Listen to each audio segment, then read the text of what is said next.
Hi. KCET exam ಬರೋದಕ್ಕೆ ಹೋಗ್ಬೇಕಾದ್ರೆ girls ಯಾವ ರೀತಿ ಡ್ರೆಸ್ ಕೋಡ್ ಅನ್ನ ಫಾಲೋ ಮಾಡ್ಬೇಕು ಇದನ್ನ ಈ ವಿಡಿಯೋದಲ್ಲಿ ಹೇಳ್ತಾ ಇದ್ದೀನಿ. ನಂತರ ನೀವು ಹಿಂದಿನ ವಿಡಿಯೋದಲ್ಲಿ ಏನೇನು ಕಮೆಂಟ್ ಮಾಡಿದ್ರು, ಯಾರು ಕಮೆಂಟ್ ಮಾಡಿದ್ರು, ಎಲ್ಲಾ ಕಮೆಂಟ್ಸ್ ಅನ್ನು ಕೂಡ ಓದಿ ಈ ವಿಡಿಯೋದಲ್ಲಿ ನಿಮ್ಮೆಲ್ಲ ಡೌಟ್ಸ್ ಅನ್ನ ಕ್ಲಿಯರ್ ಮಾಡ್ತಾ ಇದ್ದೀನಿ. ಮತ್ತು ಕೂಡ ಏನಾದ್ರು ಡೌಟ್ ಇದ್ರೆ ಕಮೆಂಟ್ ಮಾಡಿ. ನಾನು ನಾಳೆ ಹೊರಗಡೆ ಹೋಗ್ತಿದ್ದೀನಿ, ಅದಕ್ಕೋಸ್ಕರ ಕಮೆಂಟ್ ಅಲ್ಲೇ ರಿಪ್ಲೈ ಮಾಡಿರ್ತೀನಿ. ಓಕೆನಾ? ಮತ್ತೆ ಡೌಟ್ ಇದ್ರೆ ಕಮೆಂಟ್ ಮಾಡಬಹುದು. ಸರಿ, ಈಗ ಮೊದಲಾಗಿ ಫುಲ್ ಸ್ಲೀವ್ ಇರುವಂತಹ ಶರ್ಟ್ಸ್ ಅಲಾವಿಲ್ಲ. ಹಾಫ್ ಸ್ಲೀವ್ ಇರುವಂತಹ ಶರ್ಟ್ಸ್ ನೀವು ಹಾಕೊಂಡು ಹೋಗ್ಬಹುದು. ಇದು ನಿಮಗೂ ಕೂಡ ಗೊತ್ತಿದೆ. ನೀವು ಕೇಳಿದಂತ ಕ್ವಶನ್ ಏನಾಗಿದೆ ಅಂತ ಹೇಳಿದ್ರೆ ಮೊಣಕೈವರೆಗೆ ಇದೆ ಅಥವಾ ಅದಕ್ಕಿಂತ ಸ್ವಲ್ಪ ಬಂದಿದೆ, ಸೊ ಆ ರೀತಿ ಡ್ರೆಸ್ ಅನ್ನ ಹಾಕೊಂಡು ಹೋಗೋದಕ್ಕೆ ಅಲಾವಿದೆ ಅಂತ ಕೇಳಿದ್ರೆ ಇಲ್ಲ. ಹಾಫ್ ಸ್ಲೀವ್ ಇಲ್ಲಿವರೆಗೆ ಇರುವಂತಹ ಶರ್ಟ್ಸ್ ಏನಿರುತ್ತೆ ಅದನ್ನ ಹಾಕೊಂಡು ಹೋಗ್ಬಹುದು. ಮತ್ತೆ ಕೆಲವರು ಟಿ ಶರ್ಟ್ ಅಲಾವಿದೆಯಾ ಅಂತ ಕೇಳಿದ್ರು, ಟಿ ಶರ್ಟ್ ಅಲಾವಿದೆ, ನೀವು ಹಾಕೊಂಡು ಹೋಗ್ಬೋದು ಟಿ ಶರ್ಟ್ ಅನ್ನು. ಬಟ್ ಕಾಲರ್ ಇರುವಂತಹ ಡ್ರೆಸ್ಸಸ್ ಅಲಾವಿಲ್ಲ ಅಂತ ಹೇಳಿದಾರೆ. ಕಾಲರ್ ಇರುತ್ತಲ್ವಾ, ಸೊ ಆ ರೀತಿ ಶರ್ಟ್ಸ್ ಅಲಾವ್ ಇರಲ್ಲ. ನಂತರ ಕೆಲವೊಮ್ಮೆ ಕಾಲರ್ ಇರಲ್ಲ, ಡಿಸೈನ್ ಇರುತ್ತೆ. ಸರಿನಾ? ಕಾಲರ್ ಇರಲ್ಲ, ಕಾಲರ್ ರೀತಿ ಅನ್ಸಲ್ಲ, ಬಟ್ ಏನು ಡಿಸೈನ್ ರೀತಿ ಇರುತ್ತೆ, ಸೊ ಅದನ್ನು ಕೂಡ ಅಲಾವ್ ಇರಲ್ಲ. ಈ just round neck T shirt ಅದನ್ನ ಹಾಕೊಂಡು ಹೋಗ್ಬೋದು. ಓಕೆನಾ? ಟಿ ಶರ್ಟ್ ಅಲಾವಿದ ಹಾಕೊಂಡು ಹೋಗೋದಕ್ಕೆ ಆಗುತ್ತೆ. ಅಂದ್ರೆ ಜೀನ್ಸ್ ಪ್ಯಾಂಟ್ ಅಲಾವಿಲ್ಲ. ತುಂಬಾ ವಿದ್ಯಾರ್ಥಿಗಳು ಇದನ್ನ ಕೇಳಿದ್ರೆ, ಜೀನ್ಸ್ ಪ್ಯಾಂಟ್ ಹಾಕೊಂಡು ಹೋಗ್ಲಾ ನಾನು, ಹಾಕೊಂಡು ಹೋಗೋದಕ್ಕೆ ಅಲಾವಿಲ್ಲ ಅಂತ. ಜೀನ್ಸ್ ಪ್ಯಾಂಟ್ ಅಲಾವಿಲ್ಲ. ಹಾಗೆ ಕಾರ್ಗೋ ಪ್ಯಾಂಟ್ ಅದು ಕೂಡ ಅಲಾವಿರಲ್ಲ. ನೀವು ತುಂಬಾ ಪಾಕೆಟ್ಸ್ ಇರುವಂತಹ ಪ್ಯಾಂಟ್ಸ್ ಹಾಗೆ ಶರ್ಟ್ಸ್ ಇದನ್ನ ಅವಾಯ್ಡ್ ಮಾಡಿ. ಅಕಸ್ಮಾತ್ ಪಾಕೆಟ್ಸ್ ಇಲ್ಲದಿರುವಂತಹ ಡ್ರೆಸ್ಸಸ್ ಅನ್ನೇ ಹಾಕೊಂಡು ಹೋದ್ರೆ ತುಂಬಾ ಒಳ್ಳೇದು. ನಂತರ ಕೆಲವರು ಕಾಲೇಜ್ ಡ್ರೆಸ್ ಹಾಕೊಂಡು ಹೋಗ್ಬೋದು ಯೂನಿಫಾರ್ಮ್ ಅಂತ ಕೇಳಿದ್ರು. ಈಗ ಕಂಡೀಷನ್ಸ್ ಅನ್ನ ಏನೇನು ಹೇಳಿದ್ದಾರೆ ಅಂದ್ರೆ, ಈಗ ಫುಲ್ ಸ್ಲೀವ್ ಇರಬಾರ್ದು, ಹಾಫ್ ಸ್ಲೀವ್ ಇರಬೇಕು, ನಂತರ ಕಾಲರ್ ಇರಬಾರ್ದು, ನಂತರ ಬ್ಲೇಜರ್ ಅಲಾವಿಲ್ಲ. ಓಕೆನಾ? ಸೊ ಈ ರೀತಿ ಇದೆಲ್ಲ ಕಂಡೀಷನ್ಸ್ ಫಾಲೋ ಆಗೋ ರೀತಿ ಇದ್ರೆ ನಿಮ್ಮ ಕಾಲೇಜ್ ಯೂನಿಫಾರ್ಮ್ ಕೂಡ ಹಾಕೊಂಡು ಹೋಗ್ಬಹುದು, ಏನು ತೊಂದರೆ ಇಲ್ಲ. ಬಟ್ ಇವರು ಡ್ರೆಸ್ ಕೋಡ್ಗೆ ರಿಲೇಟೆಡ್ ಏನೇನು ತಿಳಿಸಿದಾರೆ ಅದನ್ನ ಕರೆಕ್ಟ್ ಆಗಿ ಫಾಲೋ ಆಗೋ ರೀತಿ ಇರಬೇಕು. ನಂತರ ವಾಚಸ್ ಅಲಾವಿರೋದಿಲ್ಲ. Digital watches, analog watches, smart watches ಅಂತೂ ಅಲಾವೇ ಇಲ್ಲ. ಸೊ ವಾಚಸ್ ಅಲಾವಿರಲ್ಲ. ಹಾಗಿದ್ರೆ ಏನ್ ಮಾಡ್ಬೇಕು ಅಂತ ಹೇಳಿದ್ರೆ, ಬೆಲ್ ಟೈಮಿಂಗ್ ರಿಲೀಸ್ ಮಾಡಿದ್ದಾರೆ. ಅದು ನಾನು ಕೂಡ ಎಕ್ಸ್ಪ್ಲೈನ್ ಮಾಡಿದೀನಿ, ಚೆಕ್ ಮಾಡಬಹುದು.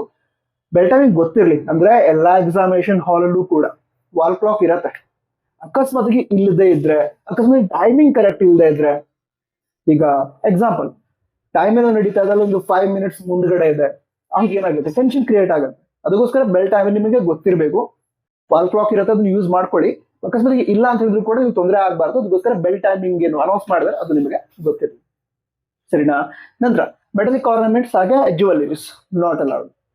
ಇದರಲ್ಲಿ ತುಂಬಾ ಜನ ಕೇಳಿರೋದು ನೋ ಸ್ಪಿನ್ ಹಾಕೊಂಡು ಹೋಗ್ಬಹುದಾ ಅಂತ. ವಿಷಯನ ತಿಳಿದ್ರೆ ಹಿಂದಿನ ವರ್ಷ ಕೂಡ ಇದೇ ರೀತಿ ರೂಲ್ಸ್ ಇತ್ತು, ಅಂದ್ರೆ metallic ornaments or jewelleries not allowed ಅಂತ. ಬಟ್ ಕೆಲವು ಎಕ್ಸಾಮಿನೇಷನ್ ಸೆಂಟರ್ ಅಲ್ಲಿ ಅಲೌ ಮಾಡಿದ್ರು, ನೋ ಸ್ಪಿನ್ ಇದ್ರು ಕೂಡ ಅಲೌ ಮಾಡಿದ್ರು. ಆದ್ರೆ ಕೆಲವು ಎಕ್ಸಾಮಿನೇಷನ್ ಸೆಂಟರ್ಗಳಲ್ಲಿ ನೋ ಸ್ಪಿನ್ ಹಾಕೊಂಡ್ ಬಂದವ್ರಿಗೆ ನೋ ಸ್ಪಿನ್ ಅನ್ನ ರಿಮೂವ್ ಮಾಡೋದಕ್ಕೆ ಹೇಳಿದ್ರು. ಓಕೆನಾ?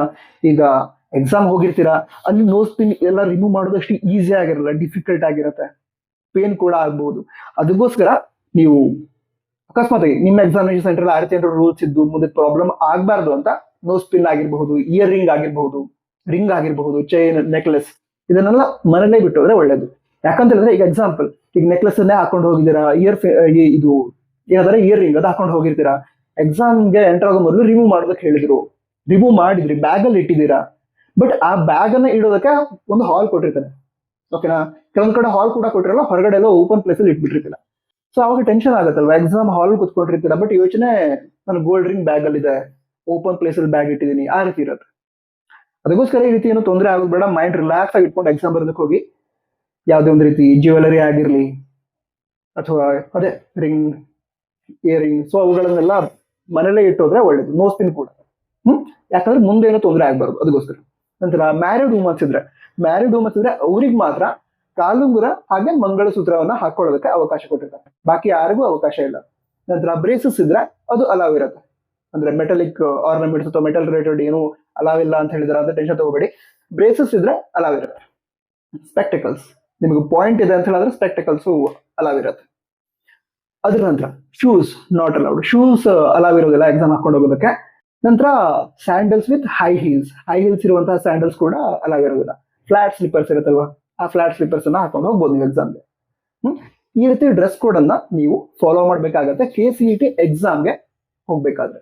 ನಂತರ ಏನೇನು ತೆಗೆದುಕೊಂಡು ಹೋಗ್ಬೇಕು ಅಂತ ಹೇಳೋದಾದ್ರೆ, ಅಡ್ಮಿಟ್ ಕಾರ್ಡ್, ನಂತರ ಒಂದು ವ್ಯಾಲಿಡ್ ID ಪ್ರೂಫ್, ಬಸ್ ಅಂತೂ ಫ್ರೀ ಇದೆ, ಆಧಾರ್ ಕಾರ್ಡ್ ತೋರಿಸೋದ್ರೆ. ಸೊ ಹೆಚ್ಚಿನವ್ರು ಬಸ್ಸಲ್ಲಿ ಟ್ರಾವೆಲ್ ಮಾಡ್ತೀರಾ, ಅದೇ ಆಧಾರ್ ಕಾರ್ಡ್ ತೆಗೆದುಕೊಂಡು ಹೋದ್ರೆ ಆಯ್ತು, ವ್ಯಾಲಿಡ್ ID ಪ್ರೂಫ್. ಅದ ನಂತರ ಮತ್ತೇನಿದೆ, ಪೆನ್ ಬೇಕು, blue or black ink, ball point pen ತೆಗೆದುಕೊಂಡು ಎಕ್ಸಾಮ್ ಬರೋದಕ್ಕೆ ಹೋಗ್ತೀವಿ. ನಂತರ ಎಕ್ಸಾಮ್ ಚೆನ್ನಾಗಿ ಮಾಡಿ. All the best. ಜೈ ಹಿಂದ್, ವಂದೇ ಮಾತರಂ.